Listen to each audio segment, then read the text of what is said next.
Good morning बच्चों। आज हम दो चर वाले रैखिक समीकरण युग्म के से संबंधित जो आपके ऑब्जेक्टिव टाइप प्रश्न आएंगे, ऐसे वाले प्रश्न आएंगे, उनके हल लेकर आए हैं।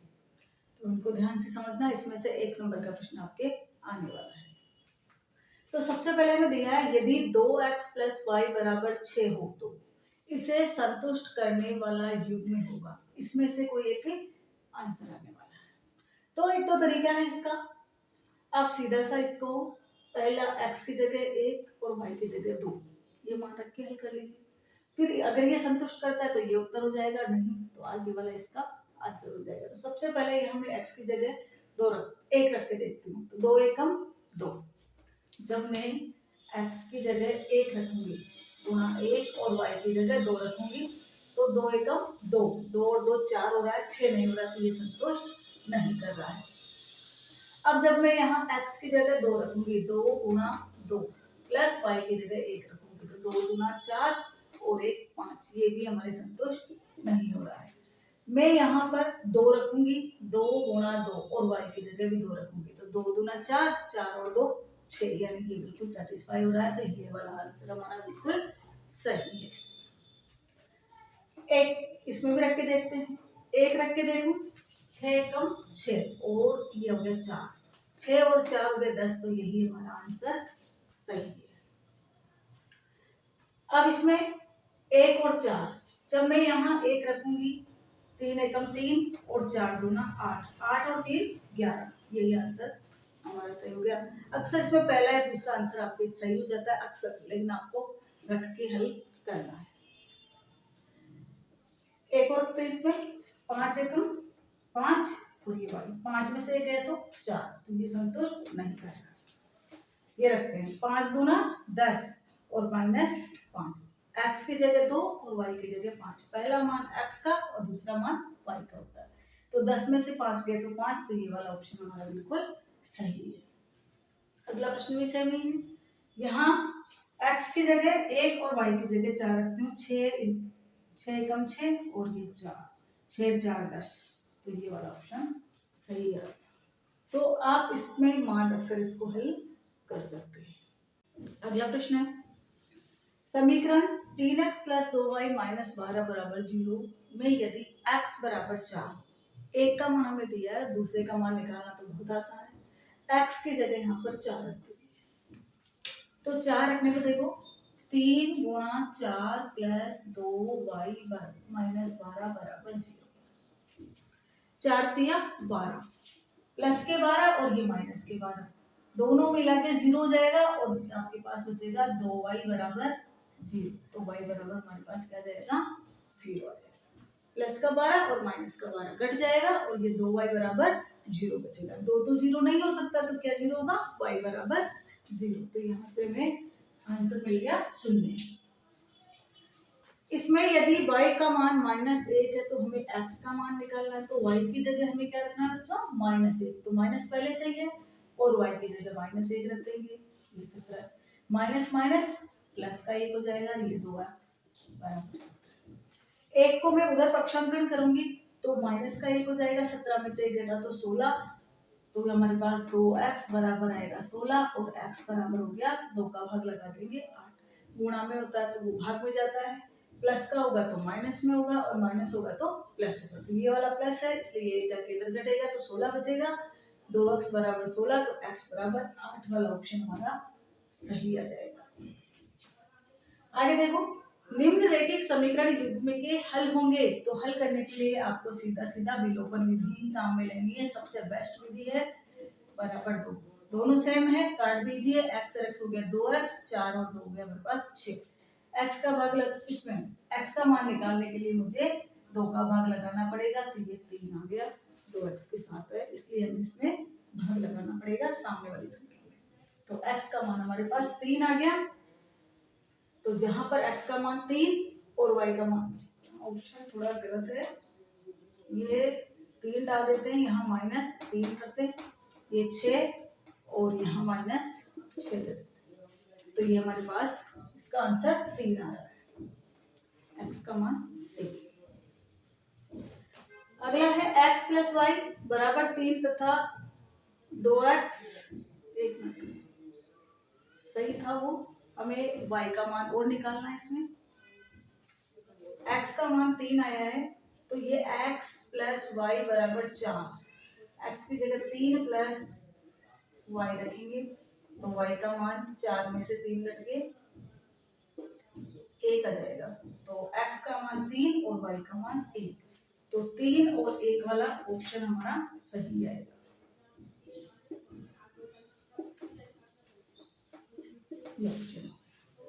तो जहां x का मान 3 आया है और 3 यहाँ रखने पर इसमें भी रख सकते हैं और इसमें भी रख सकते हैं, तो ये ज्यादा सरल रहेगा। यहाँ 3 रखते ही उधर ले जाओगे तो 4 में से 3 घटेगा, तो y का मान हमारे पास 1 आ जाएगा, 3 और 1। अगला देखो, x प्लस वाई बराबर 3 और 2x माइनस वाई बराबर 3 का हल होगा, तो इसमें इसका हल निकालना है। इसको थोड़ा सा इस साइड कर देती हूँ, ये x बराबर 3 आ गया और यहाँ रखते ही 3 प्लस वाई बराबर 4, तो y बराबर 4 माइनस 3 तो 1। अब इसका सॉल्यूशन हम यहाँ कर देते हैं, सेम वही विलोपन विधि लेना है। x प्लस वाई बराबर 3 और 2x माइनस वाई बराबर 3। जब ये ऑब्जेक्टिव टाइप में आपसे प्रश्न पूछा जाएगा तो यहाँ ज्यादा कैलकुलेशन वाली चीजें आपको नहीं दी होगी, सरल तरीके से ही आपको हल करना हो जाएगा। तो y 1 प्लस और 1 माइनस से घट गया, 2x और 1x हो गया 3x, और ये 3 और 3 6, तो x का मान निकालेंगे तो 6/3 तो 2 आएगा। अब x का मान 2 इसमें भी है, इसमें भी है, इसमें नहीं है, इसमें है, एक इसमें, 3 ऑप्शन है, तीनों में से एक चुनना है, तो पहले में y का मान निकालना पड़ेगा। तो y का मान निकालने के लिए किसी भी एक समीकरण में y का मान रख देते हैं।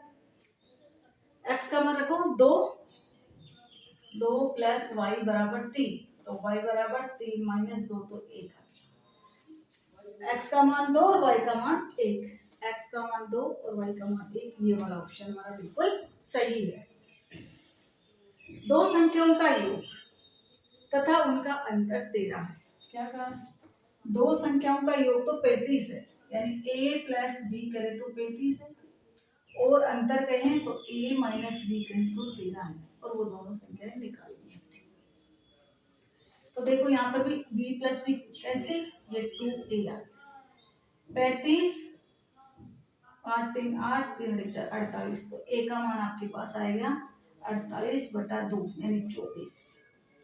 तो 24 ऑप्शन जहां है वो आंसर हो जाएगा 24 और 11 वाला। 24 और 11 को जोड़ेंगे तो 35, और 24 में से 11 घटाओगे तो हमारे पास आ जाएगा 13।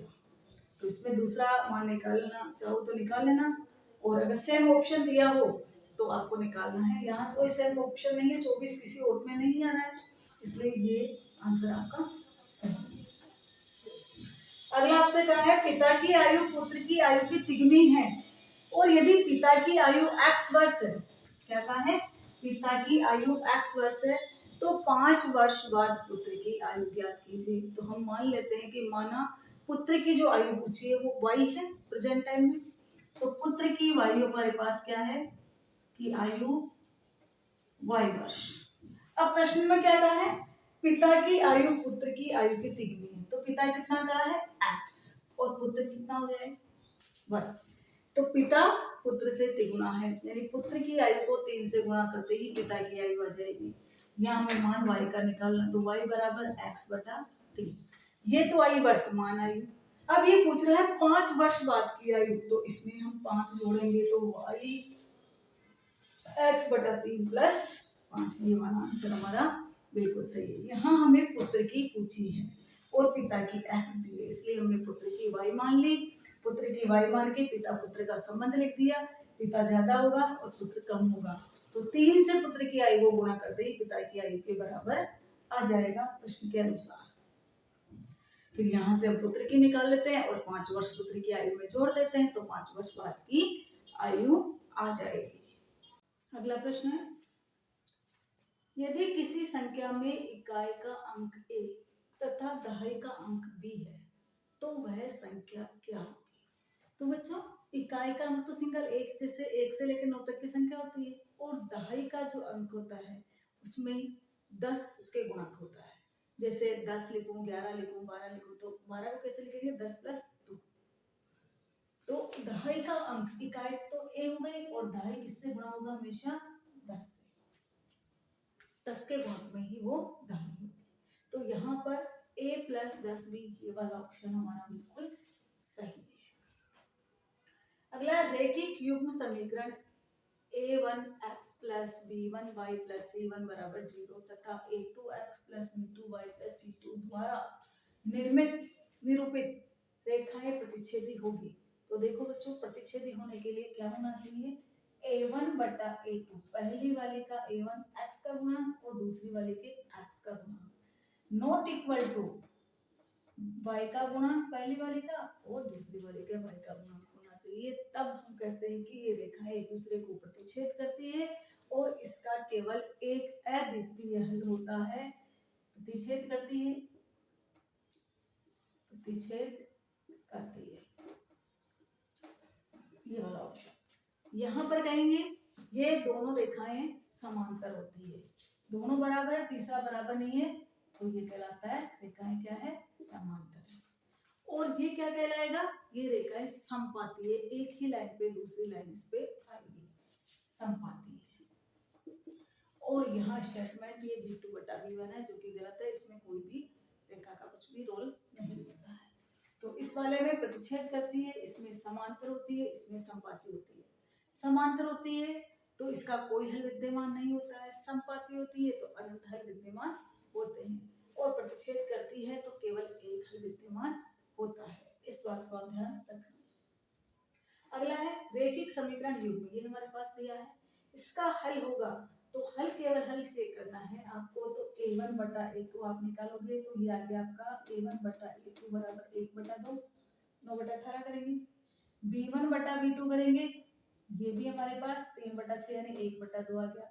c1 बटा c2 करेंगे तो ये हमारे पास ये भी 1 बटा 2 आ गया। 12 बटा 24 लिखेंगे 1 बटा 2, 3 बटा 6 लिखेंगे 1 बटा 2, 9 बटा 18 लिखेंगे 1 बटा 2। तो हमारे पास ये वाली कंडीशन आई, यानी इसके हमारे पास अपरिमित यानी अनेक हल होंगे, तो ये वाला ऑप्शन बिल्कुल सही। अगला है 2x प्लस 3y बराबर 11 में y का प्रतिस्थापन क्या होगा। प्रतिस्थापन हम क्या करते हैं, x की y की वैल्यू को इधर ही छोड़ देते हैं और x की वैल्यू को दूसरी तरफ पक्षांतरण कर देते हैं। तो ये है हमारे पास 2x प्लस 3y बराबर 11, 3y को इधर ही छोड़ दें और 11 माइनस 2x हो जाएगा। अब y का सब्स्टिट्यूट निकालना है, प्रतिस्थापन निकालना है, तो y बराबर 11 माइनस 2x बटा में y के साथ जो भी गुणा में है वो इसके नीचे आ जाएगा, और ये वाला जहां ऑप्शन है 11 माइनस 2x बटा 3, तो ये वाला आंसर हमारे सही हो जाएगा।